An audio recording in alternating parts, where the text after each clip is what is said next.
as soon as I get back to my emails. The other thing that's due is on Tuesday.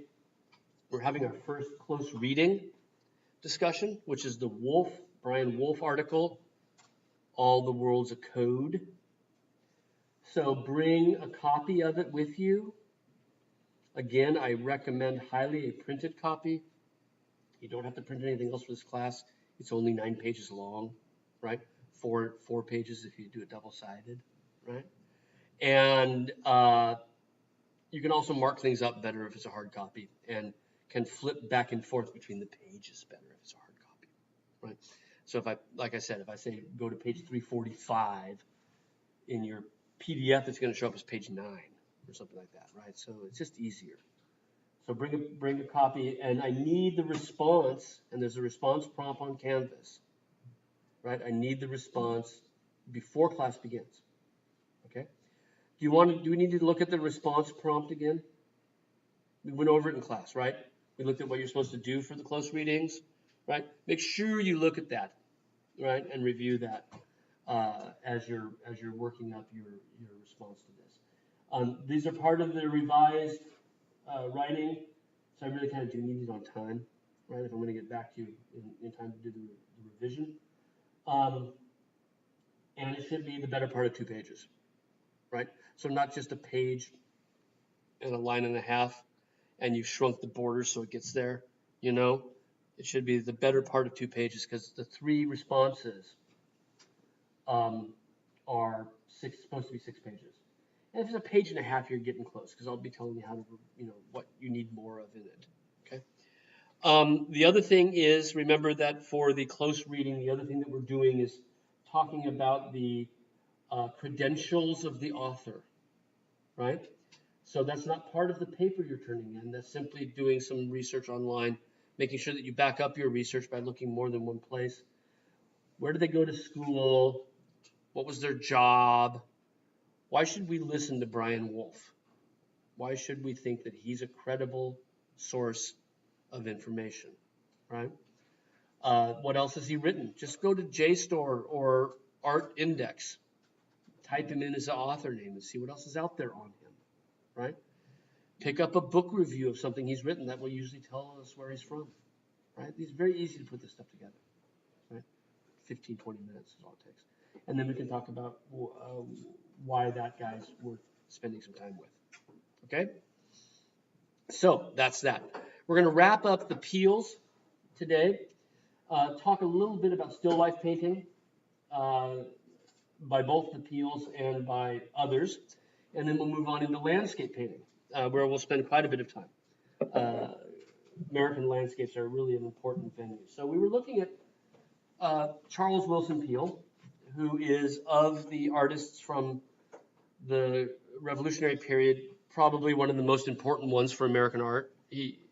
Benjamin West gets it all started. Everybody studies under Benjamin West. They go to London to meet him, study under him, because he's this American painter, right? Well, Charles Willson Peale is one of these, but Peale then comes back and establishes himself in Philadelphia. And he establishes himself in a number of different ways. And he has this agenda, right? His agenda is that to have people stop thinking about Americans as a bunch of hillbillies, right? He wants people to think about America as a country of culture and intellect that's on a par with other countries, older countries, right? He wants to make America, I don't want to say it, great for the first time, right? That's his agenda, but from a cultural side, right? Cultural intellectual side. So he opens a museum. The first museum in America is opened by Peale, called the Peale Museum, until it gets swallowed by the Philadelphia Museum of Art and other institutions. Parts of it ends up in Baltimore. There's still, you go see the Peale Museum in Baltimore, it's still there. So part of that collection of mastodons and junk, it's in Baltimore. Yeah, find out where it is. It's not that far from the Walters, I think. I've never been, right? But the Peale Museum is still there. I don't know if it's open to the public or not. It's a landmark building, right? But somewhere around 1815, 1820, when it got swallowed, parts went to, the arty part went to Philadelphia Museum of Art, the other stuff. I'm looking at Allison because she's from Baltimore. So The other stuff ends up in Baltimore, right? Maybe we can make a field trip, to Baltimore. I think it's the Baltimore Historical Society now. Don't quote me on that, but I think that's what the Peel Museum became. Okay. Single-handedly wants to really make America an intellectual hub, an artistic and cultural hub. And so he establishes an art museum. He establishes an art academy, right, the Columbianum, that eventually becomes the Philadelphia Academy of Fine Arts, which is still PAFA, P-A-F-A, which is still a functioning institution, right? Still teaches. They also have an art collection that you can go visit, right? They're still there, right? So he founds a legacy. And of course, he sires a legacy as well, right? He has 12 kids. And he trains them all as artists and scientists, because that's what his museum is all about. It's scientific specimens and art working together to elevate the intellect and the culture of Americans. And I think it was a feed museum as well, so make a pretty penny for Charles Willson Peale as well. Right? As we look at Peale's work and the work of his sons, his interests in art and science are obviously an important part of what his sons did. And we were talking about that with this portrait of Rubens Peale, age 17, having gotten the very first Waterloo geranium to grow in America, right? Painted by his brother Rembrandt Peale, who's a terrific painter, right? Art and science together. But in addition to that, one of the things that Peale hands down to his kids, and I think it's directly related to this interest in art and science together, is the close observation and fastidious attention to detail that we see with the Staircase group. How it has what we could call a trompe-l'oeil. We use that term, right? Didn't that come up? It fools your eye, right? That's what trompe-l'oeil means, fool the eye. It fools your eye into thinking you're looking at something that you're not looking at. So you actually think of this thing. Thank God that cap was on. You look at this almost as if it were a real staircase in the wall. He even gives us the first riser of the staircase in reality and frames it with real wood framing, and then is particularly attentive to the fall of light, so it looks as if the light of our room is grabbing Titian Peale's knee and casting Raphael Peale's shadow on the back wall, and orchestrating the wall color with the color of the framing. It's just, he's attention to detail, right? It's realistic. And his kids pick up on this, right? The marriage of art and science and this devotion to realism. And some books on American art talk about this realism that Charles Willson Peale and his children have, that gets passed on beyond the family, as being looked at as a particularly American trait. That level of observational realism. Because basically, that it's an honest way of painting. That the works of art are about observation and description of the real world in a true and honest fashion. And that honesty and that truth to nature, America. Not America, but apostrophe America. Right? And so if we look at the face with the glasses that were painted on later, because he wore glasses, and that means the shadows on his face were also painted later. That interest in detail, the fall of light on those metal glasses, the way in which that light refracts and condenses on his cheeks, how the shadow gets softer as it moves further away from the frame, right? This is the result of close observation, right? This is a very honest way of painting. Well, here's Titian Peale, right? All the kids named after famous Renaissance and Baroque artists. A still life painting, a spray of flowers and ferns. I don't have a date on this. Probably 1810s or 20s or so. Titian Peale became a noted scientific illustrator.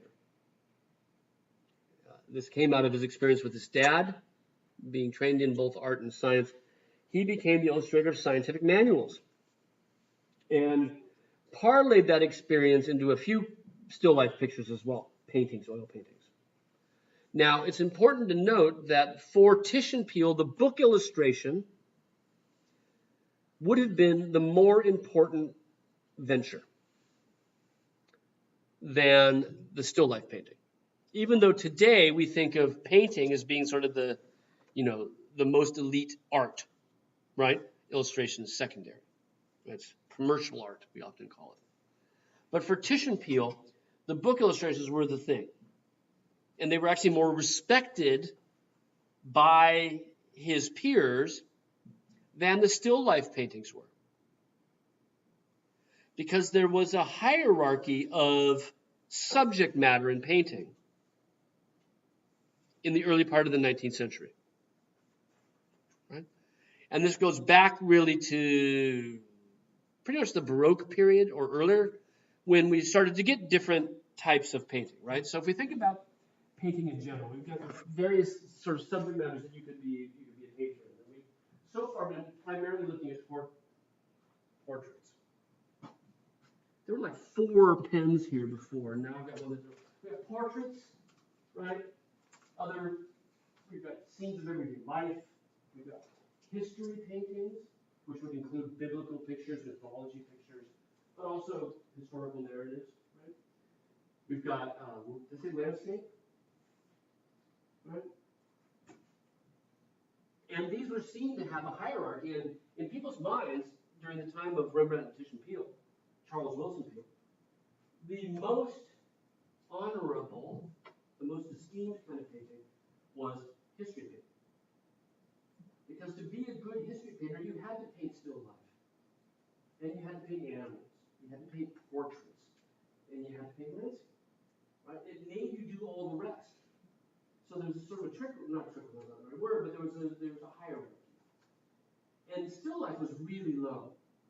Still life and landscape were really low. They didn't require anywhere near as much talent as capturing the likeness of somebody or as doing history paintings. Right? They were not esteemed. And what we find in the early part of the 19th century is that attempts are being made by artists to elevate the status of these lower kinds of paintings, right? To get them to be respected like the others were. Okay? And this will come up with landscape painting in particular, right? That gets elevated more quickly than still life.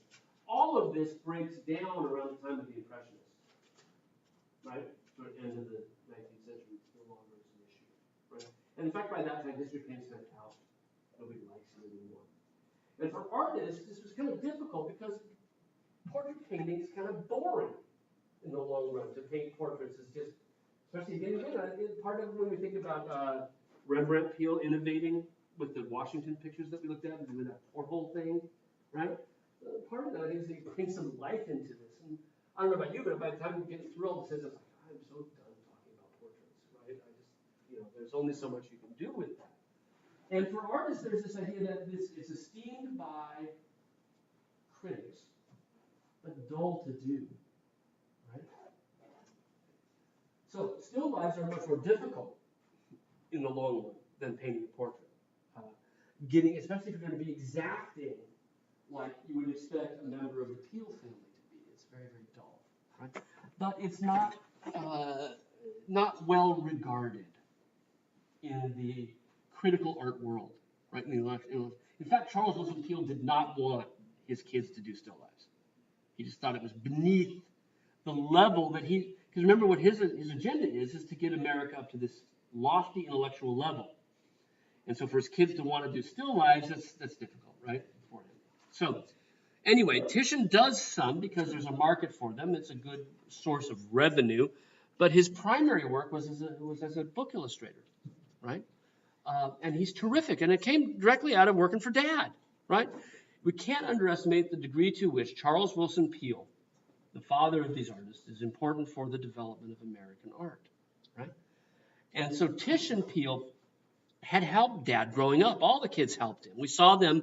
Remember that painting of the mastodon being excavated, right? The kids are all around him. They're there with him. They're sent on expeditions to go find specimens, right?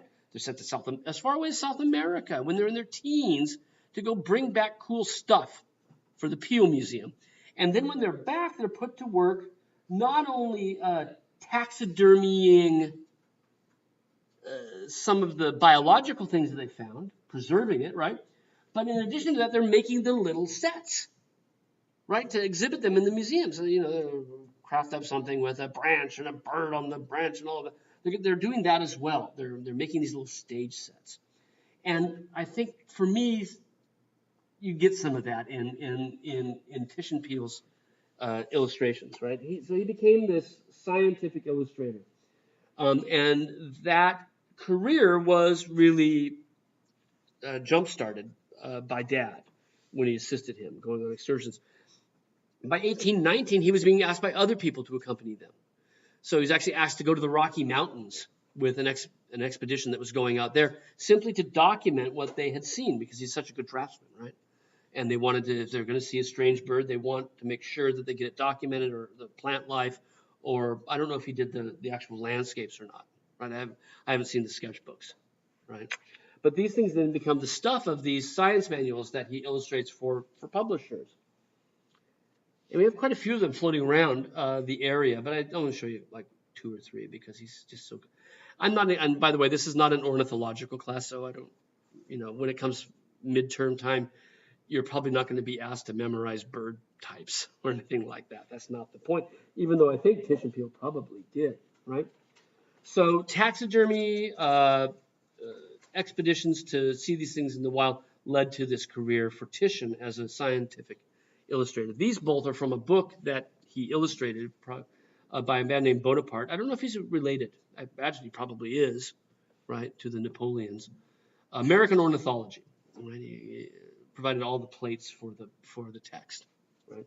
And again, today we might think of that as a secondary career, but for Titian Peale, this was every bit as estimable, every bit as important, every bit as respected as being an easel painter, right? A canvas painter. Our last of the Peale kids, Raphael, who was one of the kids on the staircase, right? The forward kid on the staircase, actually did become a still life painter, and that's really what he did. Even though it's not esteemed, there's a market, right? Because it was less esteemed, they were cheaper, so more people could afford them, even if they came from someone like a Raphael Peale. It was a good way to make a living, and the problem was how people felt about it, right? And Raphael seems not to really care. In fact, we have a couple of artists that don't seem to really care that it's not esteemed. It's just it's a good living. And so here we see again, coming out of his dad, that amazing sense of close observation, right? It's really closely observed. Look at the highlight of the water on the watermelon seeds, right? Look at the pool of juice on the basin down below, right? I like that there doesn't seem to be an underdrawing here. It looks as if the cassava, is that what that is? In the front, right? The smaller melon that hasn't been cut, it has been painted kind of as an afterthought. And as the paint has gone transparent over the centuries, we can see the watermelon underneath it, right? So he's just sort of adding to it as he's composing it. And he presents them to us in a sort of a hyper-realistic sense. It's, again, almost like his dad's fooling the eye.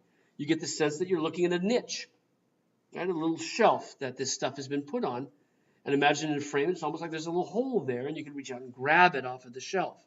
And he signed it as if it were on the edge of the shelf, rather than having the signature hang somewhere in space. That adds to that palpable realism, right, of the work. And then again, lit from a single source coming from the side, picking up on that glass vase with the vines, the morning glories in it. God, I hate morning glories. I remember when I was a kid, I used to have to try to weed the morning glories out of my mom's backyard. It's a weed. It's a beautiful weed. They have these wonderful flowers. Out west, they're white. Out here, they're purple. And you can see there's one of the flowers here. Light purple, and then on the norm, that could just be the slide, right? It's a growing vine, and if you don't get if you leave this much of the root in there, it'll be back next week. It's like kudzu that way. It just keeps coming, right? And it's kind of pretty, but you can't get rid of it, right? but that has nothing to do with this. I'd love to see it. I'd love to think of it as a metaphor, right? Of something. The metaphor for the pixels are just going to keep coming. Right? There's so many kids, and the art tradition will just keep moving. But I don't think that's really it. I do think that there might be some metaphor, even though Charles Willson Peale and people look down on still life painting. Usually, this idea of choosing objects to paint, right? You're going to put a bunch of objects together, and you're going to paint them. And so you've got a couple of choices you get to make. Whereas with a portrait, the guy's going to sit down and it's like, okay, I'm going to paint you, right? That's it. You get that. With a landscape, you look out and you do that. But with a still life, it's a lot more conscious decision, the choice of the things that you're going to put in it, because you're making the art twice, right? You make the art on the table, you arrange these things together, and then you paint them. You make it a second time.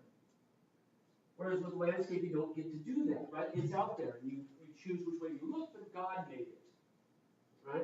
With the still life, this is not, it's nature, but it's not. It's chosen, selected. So you get to choose every single object, and then the question is why, right? What caused you to make those particular decisions to put these things together? And that's where sometimes the interest of still life really comes, is how do these different elements fit together to make meaning, right? Are they chosen with some sort of deliberation and purpose beyond colors and textures, right? And sometimes that's difficult. Here I don't see any sort of broad, grand, particularly deep meaning, except some people have mentioned that if we think about American art, the idea of American values, we've talked about realism as being related to that. The idea of still life makes one thing out of many different things. E pluribus unum. Right? The idea of the fasces we talked about before. The bundle of twigs that makes something greater. Right? Out of many comes one. But okay, so fine. But you know what? The French paint still lives too, and sort of Germans. So what makes a still life in America particularly that way? But that could be just how people understood it, right? That's the issue. It's not whether or not that was intentional, but it could actually add to the popularity of them. Is if people actually thought about them that way, right? As an amalgam of different kinds of objects. Now, still lifes had been around as a kind of art since the middle of the 16th century or so. Was where we see kind of the very, very first still lives. And they became very popular as a kind of art, a genre of art, in the 17th century. That's when we first see still lifes. And we're pretty sure that Raphael Peale is looking back at those as he paints still lives. Because his dad, remember, is all about intellectual studies. So he's got to take his art history classes too, right? And in particular, when we look at the style of the piece, with these things arranged on a shelf, lit really dramatically from above and one side, with a monochromatic brown background, they look very much like 17th century still lifes. And in particular, there was an artist whose works were shown, a Spanish still life artist, whose works were shown by Charles Willson Peale, right, at the museum, Juan Sanchez Catan. And as you look at these side by, he's got his stuff dangling, right? And this is kind of a refrigerator box, right? A 17th century, because they didn't have refrigerators, right? So it's a cool corner. And that's why the cabbage, right, and the quince are hanging so that they don't, you know this, if you leave your lettuce on the part that's laying on the surface is going to get really disgusting really quick, right? But if it's hanging, it's going to stay consistent longer, right? So this is sort of a refrigerator box, right? And again, look at the similarity in how they're arranged. We see the front of the frame, we see the light coming in from a single side, monochrome, relatively colorless background, right? Raphael Peale is picking up on that. A number of different. Anastasia, I'm going to have you. Could you close that last window in the back, because the reflected light is sort of wiping out the darks in these. Thank you very much. That's cool. Oh, that's much better. Thank you so much. So another Raphael Peale still life, sort of arranged very much the same way. And the question is about this now meaning. Let's talk a little bit more. This is a more complicated still life. This is a more different kinds of objects, right? We've got oranges and pears and almonds and walnuts and a carafe and a glass, right? It's a dessert. And there's a certain appeal with both of these, isn't there? They're tasty looking, right?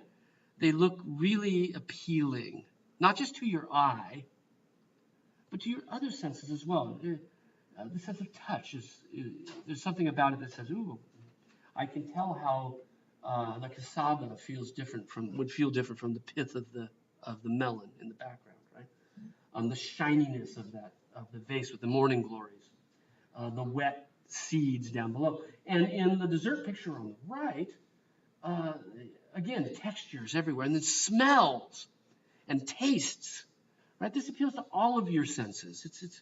It's I don't want to say erotic because that's the wrong word, but it's sensual, right? It's very much appealing to your senses. And this, I think, is the beginning of where the meaning of the work might come through. Because you have all this stuff that's so appealing, but it hasn't been eaten yet. It's there for the taking, and you're showing some restraint. You're not eating it. So the glass is full, the bowl is full, the melons are cut and ready, but it's not a meal that has been consumed. It's not a dessert that has been eaten yet. And if we think about that idea of presenting to us temptations, but then we as the owners are exercising some restraint in falling to those temptations. There's sort of a moral underlying message. And as I mentioned, he'd been looking back at old still lifes, right? He'd been looking back at Sanchez Catan. I think he's looking at the Dutch as well. No one was as good at still life painting as the Dutch were. Ever, probably, for my money. But I just love the 17th century Dutch art. And their works were already doing this exact thing. They were presenting to us sumptuous things to eat, many of them imported. Interesting for Raphael Peale, they're all local stuff. American, right? Local things. But, lemons aren't from Holland.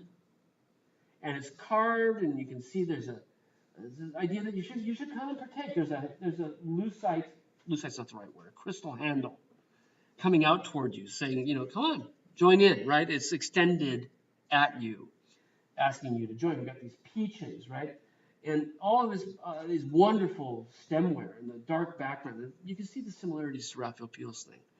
But with the Dutch works, they're not fully consumed. And when we see a Dutch food-based still life, which is what Raphael Peale is doing, invariably, they haven't eaten everything. Right? Sometimes they're not eaten at all. Sometimes they're partially eaten. It's this idea of restraint, which was important for Holland in the 17th century, because Holland in the 17th century was a particular brand of Protestantism that practiced restraint. This is why all those people in Rembrandt portraits have black, right, and a simple ruff, and that's it, right? Not flashy clothing. For America, the idea of restraint is also very strong because of the Puritan legacy coming from our original pilgrims, right? This is why we don't really have great public art in America on the same level as what you see in Europe. It's because there's something about that kind of conscious display that runs afoul of, at least historically, maybe less so now, in this age of conspicuous consumption, gold bathtubs and stuff, right? But in the history of America, the idea of being conspicuous was showing off your wealth was not really something people did. Right? And so our still life paintings sort of tie into that American theme of restraint. Right? It's appealing, but it's not being eaten at the same time. Right? This is kind of offset in an interesting sort of way by the fact that Raphael Peale was apparently he couldn't resist eating. He ate and drank all the time, apparently. By all accounts, he was just always eating and drinking, right? Sometimes to excess as well. And the other thing that's kind of interesting about Raphael Peale is that, as I mentioned, he got this interest in this very, very close observation of still life details. Look at in the dessert picture. I'm just noticing this, right? Look at that whatever is that cranberry juice or whatever's in that. It's wine. It's a light red wine that's in carafe on the left. Look at how the light has come through it and is beaming sort of behind the bowl there, right? That's the sort of thing that comes from almost a scientific observation, doesn't it? They learned from Dad. So the legacy of working under father on the Peale Museum, right? The Peale Museum has lots of different legacies. Certainly opening the American mind to intellectual pursuits, artistic endeavors. Sanchez-Catan's works were shown there. But in addition to that, teaching this next generation of artists the importance of close observation, right? And very, very tight, descriptive painting. For Raphael Peale, there was something else. As a taxidermist for his dad, he's dealing with like arsenic all the time. And by the time he was, by 1810 or so, he couldn't walk without crutches. And so to be a still life painter is kind of makes sense, because he's going to sit in front of something rather than a landscape painter who's got to go outside, right? Or a portrait painter who has to move from place to place. Everything can take place inside the studio, and he can just simply rearrange the table and begin painting, right? So we think that the landscape art, even though Dad never really approved of it, may well have come out of the fact that he was having a little trouble getting around, as well as like eating and drinking, and that interest comes through in his pictures. So he's the last of our Peale family, but I wanted to look at a couple of other, I think that's what's coming up, yeah, and a couple of other landscape pictures, because I only saw this thing for the first time. It's roughly the same time frame. He's from Philadelphia, so he knows Raphael Peale, Charles Byrd King. We think he actually wanted to be a still life painter, but couldn't because of the esteem issue, and ended up going on some expeditions out west and painting Native Americans, which there was a market for. But here's this picture of the Poor Artist's Cupboard. It's an arranged still life. Like Raphael Peale, on a ledge in a darkened niche of sorts, only unlike Raphael Peale, we can see the edge of the niche. And it becomes much more a trompe-l'oeil, right? We keep using that term, a trompe-l'oeil still life. A still life intended to fool your eye to where you don't know, or at least you begin to be questioned, where does the painting end and where does the real world begin? Right? What bits are painted and what bits are three-dimensional objects? And he's fooling your eye into confusing something such as that note that's tacked on the nail on the outside of the niche on the upper left corner. Seems to be really part of our space almost, rather than part of the painting. Or how the shadow of the book and the book or the binding of that red portfolio traipse out into our space. They're playing with our perceptions. They're painting it so realistically, like Charles Wilson did with that last step, right? You begin to question, how many steps did he really paint? So King is picking up on the same thing and really pushing this idea of the trompe-l'oeil. Now, what we saw with Raphael Peale was the degree to which earlier still lifes made a difference for him. One of the things we'll be talking about a lot in the coming weeks is the degree to which, for American artists in the 19th century, there is one particular period of history that for them is the most influential. And that's Holland in the 17th century. 17th century Dutch painting, right, is easily the most influential on American painting in the 19th century. And we saw it already with Raphael Peale looking at, for example, Dutch still life pictures, right? For Charles Byrd King, this idea of arranging things in a painted niche, right, that's then set inside a frame, fooling you into thinking some things might be real and might not, comes from also looking at Dutch art. We don't have a good example here, but Gerard Dow was known as one of the fine painters. He painted, they tried to keep as much dust out of their studios as they could. They blended all their brushstrokes so there were none to be seen, and often painted these works with fictive frames, fake painted stone archways, where things seem to spill out from them, that then suggest to you what parts are painted, what parts are not, what of the painting is in my space versus the space that's occupied by the people in the painting. And so here he gives us this frame around the grocer's shop, hanging garlic and yams, I think it's yams from the up above, but then he puts a potted plant out in our space, right? There's this weird sense that that frame is the surface of the picture. If you look at the top part of the frame, it's the surface of the picture. But then there's something on our side of the surface. Right? And this is what King is picking up on, having looked at some of these pictures. Right? Either in reproduction or on travels. This becomes... Now, why was American art... Well, here, I guess we'll come back. I'm gonna do a small... If you think my tangents are bad, this is a bigger tangent, right? I'm going to go back. I didn't mention this. Remember when Rembrandt Peale came up with the Pater Patriae image of Washington and used this idea of the painted stone oval that you look through, that he leans out of, right, that casts a shadow into it? That comes from Dutch art as well. Right? So this Frans Hals on the left is already doing that, and Frans Hals did it a number of times over. Right? So as Rembrandt Peale is developing this standard image of Washington, putting it inside this oculus, he's using Dutch art as an example. Now, why was Dutch art so important for Americans in the 19th century? And this can be explained. They didn't sit down and say, I like Dutch art because. But we can explain it. Historically speaking, if we think of what was going on in Holland in the 17th century, and if we think about what was going on in America in the early 19th century, that historically they're running parallel. I don't mean historically chronologically, but things that are happening in Holland are mirrored later by things that happen in America. So Holland in the 17th century, one, fighting for independence from Spain. That must have resonated, right? I'm just wondering if that is in England. Right? Spain was a world power. They were colonized and governed by a power from afar. Exactly how the colonists felt. Number two, they were Protestant. Right? Number three, the Dutch are expanding the country. This is huge, just as we're expanding ours. Right?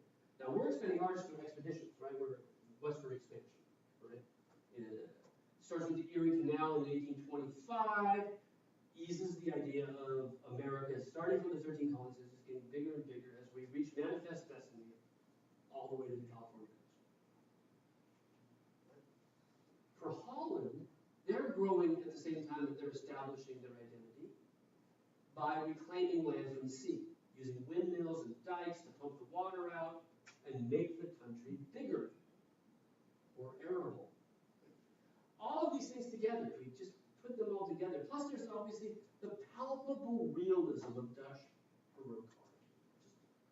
Just everyday immediacy of it would have been appealing as an honesty, an image that is itself honest. Right? You add these things together, what we find is that any art legacy has an impact on 19th century American painting. It's the Dutch from the 17th century. And we see it in portraiture, still life. We see it in landscape painting as well. Right? It's everywhere.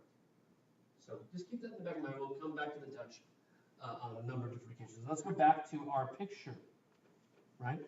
So the frame here comes from Gerrit Dou. Gerrit Dou was a pupil of Rembrandt's. And the poor artist cover. This is actually a really fun picture. If you pay attention to the details and put it together.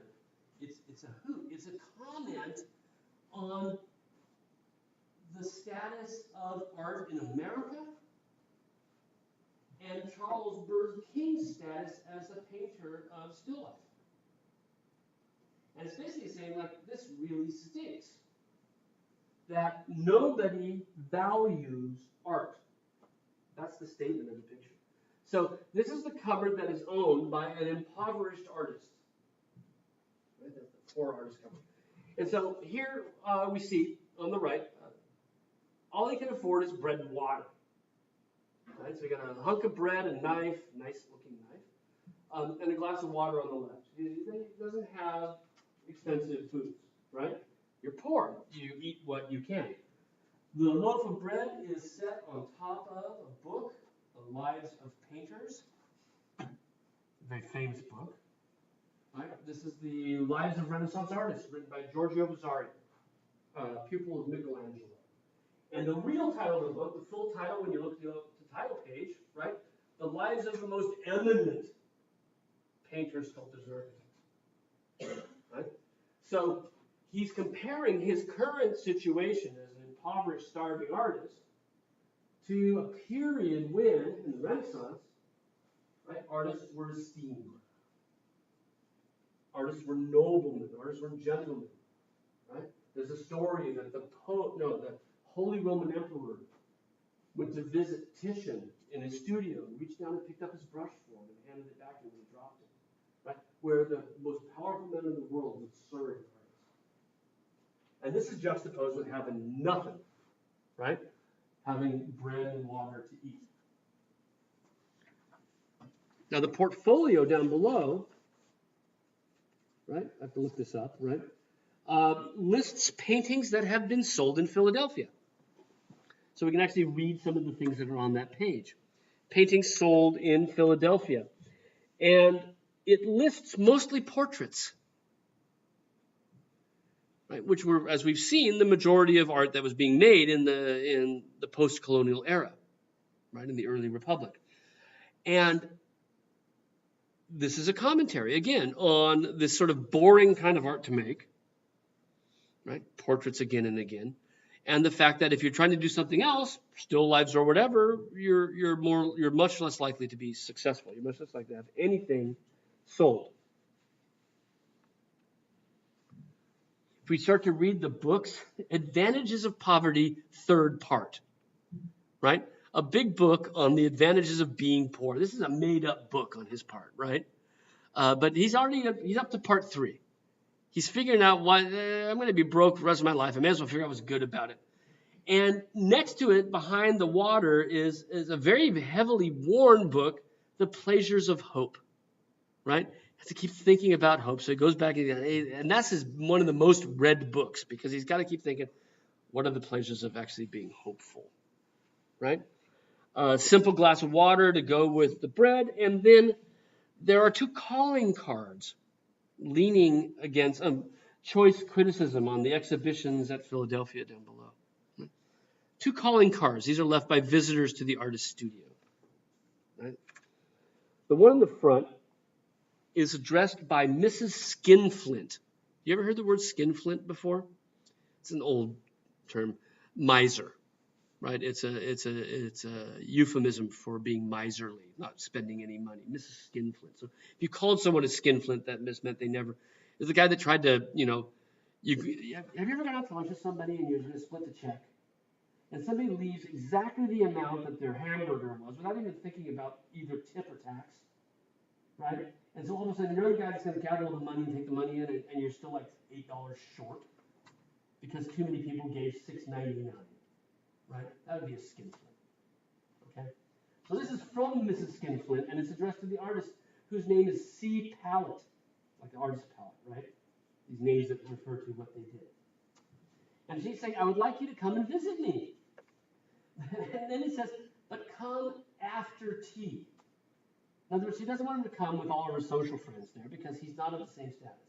I want you to come when everybody's gone. Once the decent folk have gone home, then you can come and visit me.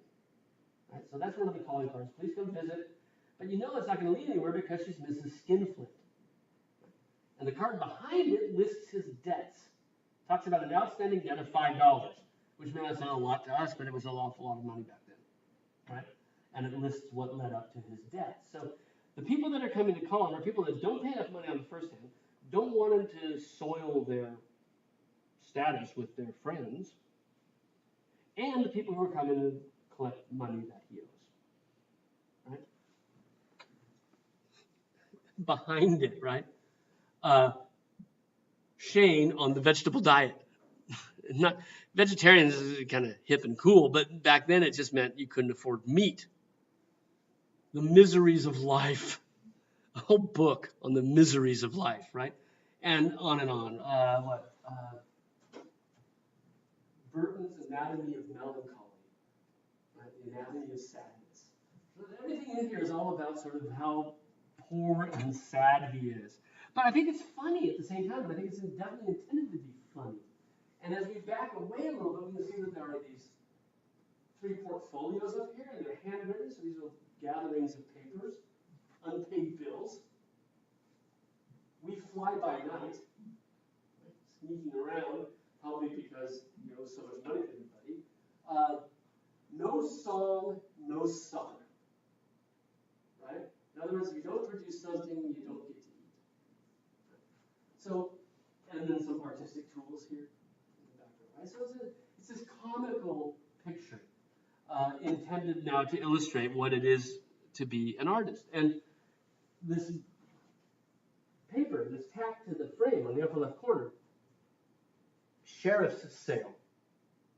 So they've impounded everything owned by an artist to pay off, probably to keep him out of debtor's prison, which we don't really have anymore, thank God. I have a student loan, right? But debtor's prison. So he's going to sell off his stuff to pay off his debtors, and there's a list of things he's got. And look at it. 1 cradle, 1 blanket, 2 pairs of ruffles, a petticoat, silk stockings, a peck of potatoes. Right? 4 pictures of roast pigs. Pictures of roast pigs. He doesn't have the pigs. Right? Turkeys, decanters of wine, and plum cake. These are pictures of, right? Painted from recollection. Right? Not from life, because he doesn't own them. Then we get this. Fall of the Giants and View of Paradise. 16 feet by 20. He's got a painting that he's made. 16 by 20. Right? And nobody's bought it. Right? It's sitting in the studio along with this other measly stuff that he owns. So this is, again, a comment on what it means to be an artist. You're going to be painting still lifes from recollection. Right? And there's still lives of wonderful things. Roast pigs, turkeys, decanters of wine, and whatnot. Right? Painted from recollection. But you also have this picture that's where your money's going. And nobody's purchasing it. It ends up being sold off in order to pay off your debtors. Right? So, King shows us the legacy of the Peel family, right? The importance of that realism that they were doing, and how that plays out into these particular images of still lives during the time. Still lifes in America remained popular through the 19th century. It's this odd dichotomy that even though they were popular, it was very difficult to make a living doing them. And I think it's because of the popularity they ended up not being well funded. Right? And as a still life artist, you have this problem of needing to buy the stuff that you're painting from as well, right? So you got a second set of costs involved. We're going to look at a few things out of chronological order. We're going to jump to the end of the 19th century and look at a couple still lifes from then. Because the legacy that we're seeing here of these closely observed, tightly depicted, detailed still lives continues through the 19th century and becomes to a certain flourish at the end.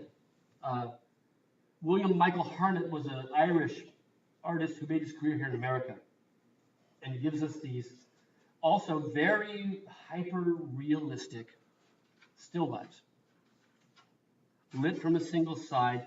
It looks almost as if you could reach out and grab things. They're so realistically painted.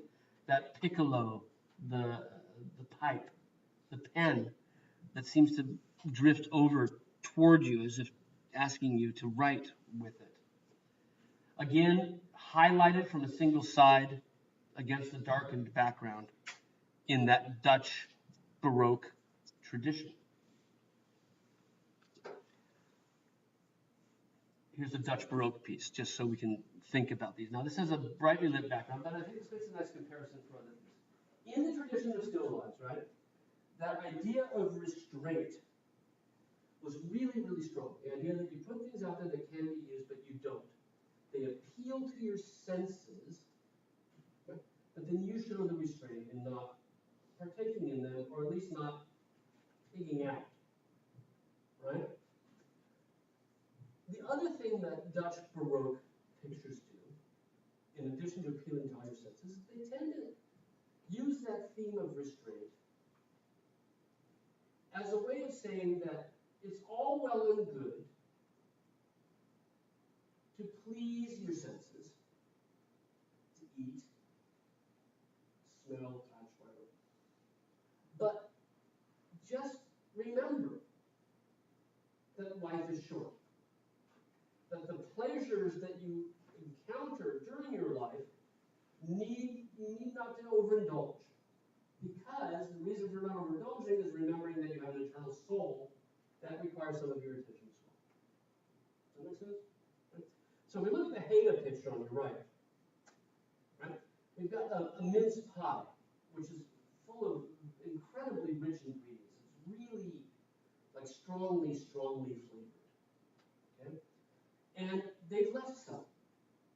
Right? We still have some of the crust, we still have some of the pie there. We have oysters, you see on the plate on the far right. Right? Also, I love oysters, but you can't make a meal out of them. Right? After, half dozen oysters, you've had enough. Right? Intensely flavored. Right? Next to it, the roll of paper is for salt, right? For flavoring. The lemon on the left with olives, these are imported things, also strongly flavored. Yeah? So there's this idea of all these things that are very, very appealing. But the point is not to have too much. And why don't you have too much is because life is short. That you have a soul to remember about as well. And overindulgence is not a good character trait. So Haida underscores that in a couple of ways. Look at the candle that's burned out in the Haida picture, right? Look at the silver platter that's laying on its side. And the glass goblet that's precariously balanced against it. Look at the plate with the bread that looks like it's about to fall off the table. With the handle that's out to you to come enjoy. The other table with the oyster also precariously tipping on the side of the table. And on top of it is a broken glass. A broken goblet. Life is fragile. Life is short. Life is dangerous. We don't know when the fall will come. Okay? That's the underscoring theme. Now, Harnett understands this. Harnett gets it. And his work is filled with kind of the same themes. So we have things that appeal to our senses. We have a piccolo, music. We have a pipe, tobacco, right? We don't smoke tobacco for our health. We do it because it tastes, those who do it say so, right? You have this blue and white urn, and in the background you have a 3-pronged lamp that's been extinguished, that's not lit. You also have all those matches in the corner, burned out. And you'll notice that the pipe is right at the edge of the table and sitting precariously upended. A pipe doesn't stay in that position, right? It'll roll over. When you set a pipe down, right, it usually has a flat side on the bottom so that when you set it down with the bowl upward, it won't roll over. But this is opposite of that. And it's right at the edge of the table. Right? It's almost not on the table, if you look at the way the book is set up. So all of the things that Haida is working with have sort of analogies in the Harnett picture. Enjoy the things of life. Appeal to your different senses, sound, touch, taste. But remember that life is precarious. There are no guarantees that you'll be here tomorrow. There's no guarantees that your stuff will stay on the table. And that's all underscored in Harnett's work as well. So he's looking back at Dutch art, he's understood what they're doing, and he's making his own variation on that. I've got some details. The books Dante's Purgatorio, right? You know, Dante had a circa 1300, right? Wrote a series of books that were a tale of a pilgrimage into hell. Goes to purgatory first, then into the inferno, and then into paradise. Right? A spirit journey, if you will. So here in Dante's Purgatory is certainly to remind us mortality, right? The complete works of Shakespeare. Nice, right? Pleasurable.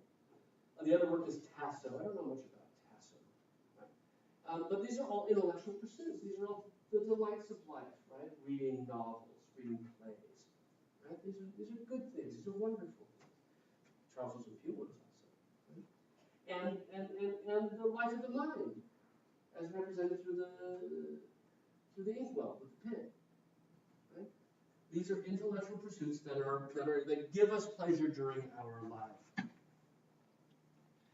The lamp is out. There's a nice detail of it. It's a beautifully sort of almost Middle Eastern with those blue turquoise decorations on it. But the fact that it's been burned out is an important element of the meaning of the picture. The light is gone. We don't know when life will end. The burned out matches also fall into exactly this same category. They're broken, they're burned down. Life is short. Life ends. And there's our pipe precariously on the side of the table, right? So this work of art has meaning, and still lifes can do more than just bring different objects together because they're attractive looking. Still lifes bring different objects together with the idea of cobbling meaning, right? Making and constructing meaning.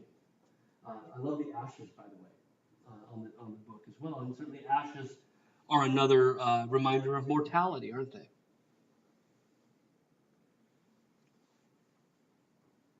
Harnett also did a number of works that really do fool your eye. His still lifes look very realistic, and it looks like you can reach out and grab stuff, but in this case, he paints those objects as if they were hung on a door, and as you look at it, you can't tell if it's a painting of a door or a real door that he's painted on. It really is effective in fooling your eye. And he does little things with this that drive that point home. The nails with the rust, right? That we see from the light everywhere. Right? Nail holes, splits between the boards, the pull ring. Right? The fact that the brass that holds the boards together is broken.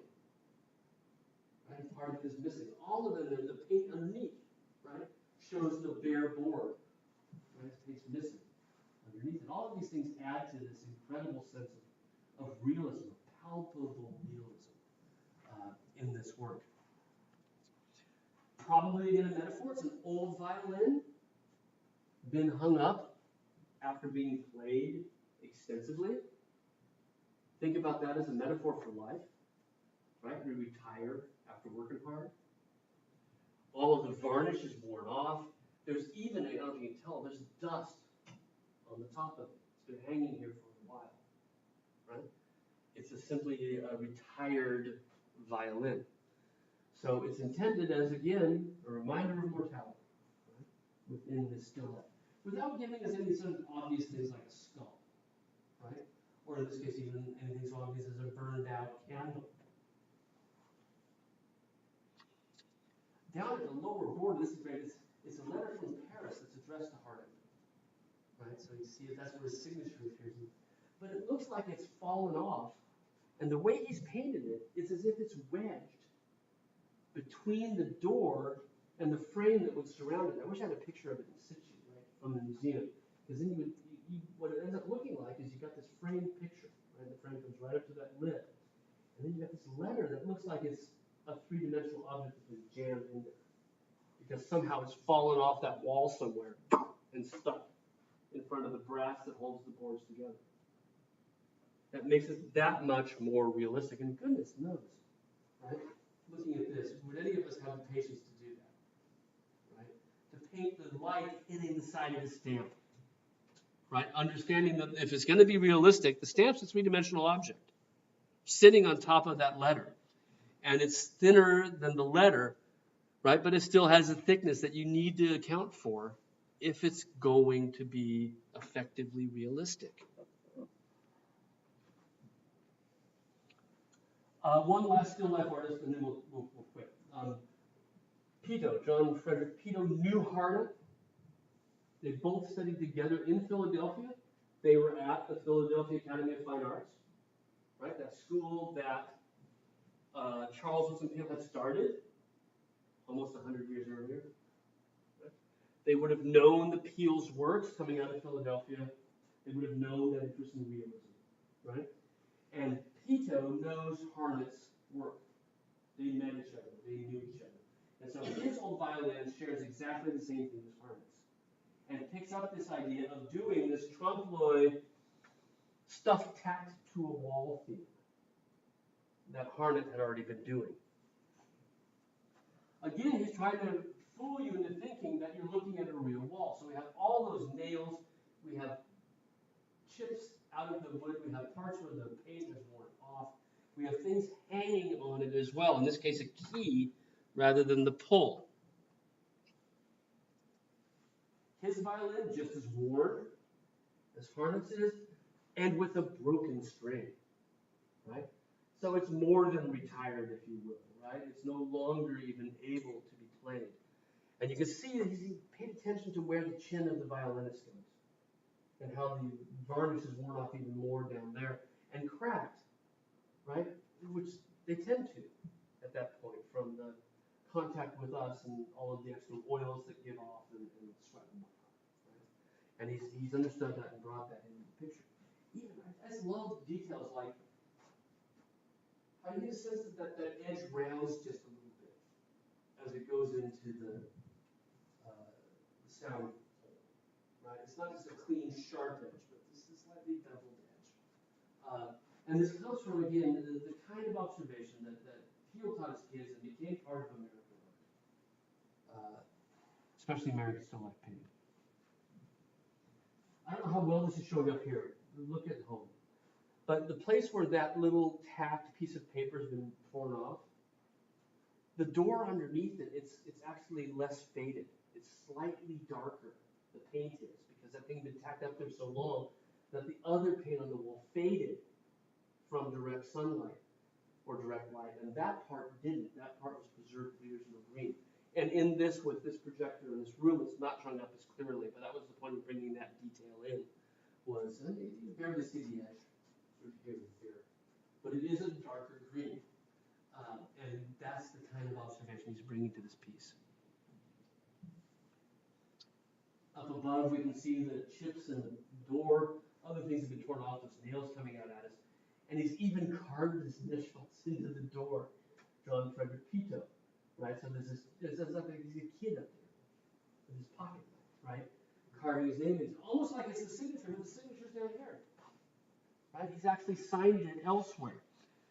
So all of this just enhances the level of realism of these pieces, and the fact that when you look at them as a painting, what you think you're looking at is a genuine article, right? It's a real object hanging on a doorway. And that goes back to the staircase room, right? It is really the root of all of this interest in realism. Sometimes he paints these objects that have been tacked up, and usually they're commissioned. Many of these things, the old violin is certainly homage to Harnett and seems to be made for the open market, but oftentimes these wall pieces are in fact commissioned works. And the person who commissions them asks him to paint objects that relate to that person. So in this case, this is the man who commissioned it. And he was the publisher of a newspaper in Philadelphia. This is part of the newspaper, right? And the elements that are chosen around are letters to and from him, right? All as part of the still life. So commissioning still lifes that are virtual self-portraits in a way, right? Or virtual portraits that, in this case, virtual and real, in that it includes a photograph of him as well. There's this interesting part that in addition to all this stuff that relates to the actual William Malcolm Bunn, there's a couple of things that relate to this guy named McFaud. McFaud to the fore, kind of ugly bearded guy. And in fact, one of the letters is a letter written by Bunn to McFaud. Garibaldi McFaud, who, according to the letter, is actually working for him at the newspaper. Now, I think that this is just human. I think this is just entirely made up as part of this idea of sort of bringing some humor into the still life, just as we saw with King, right? So McFaud to the fore, you can tell he doesn't really look much like a portrait. We haven't been able to identify him otherwise, and I think he's just a humorous introduction into the work. Our last Pito here on the left for the track also has that sense of being hung out to dry. The old violin was this article, this instrument that after a long life of service was hung up. In this case, we have a jockey's cap, a stirrup, and a horseshoe, the prod, the whip, right, all being hung out at the end of someone's career, with the well-worn hat, the bill with coming off. We don't know who this was made for, but we think somebody commissioned this again, with these objects being included in order to be a sort of a virtual portrait, right, a surrogate for the owner. Now, I have slides to go into that would get us into landscape painting, but I'm going to hold off on those rather than start them with 3 minutes left in class. So on Tuesday, we've got our first reading. So that begins to talk about Thomas Cole, who we'll be talking about, right? One of the first landscape artists who really deal with in detail. And so I won't be having much of a slideshow on Tuesday. We're going to be sitting down and focusing on this reading, right? I might have some slides that I throw up on the screen to help us with our discussion. But on the norm, our focus will be to talk about that reading. What does he have to say about the works by Thomas Cole and others? How does he present this information? How does he go through the analytic process, right? So come ready to discuss that, right? Because otherwise, it's just me talking with you, okay? So that's it. Have a good weekend while reading, and we'll see you on Tuesday.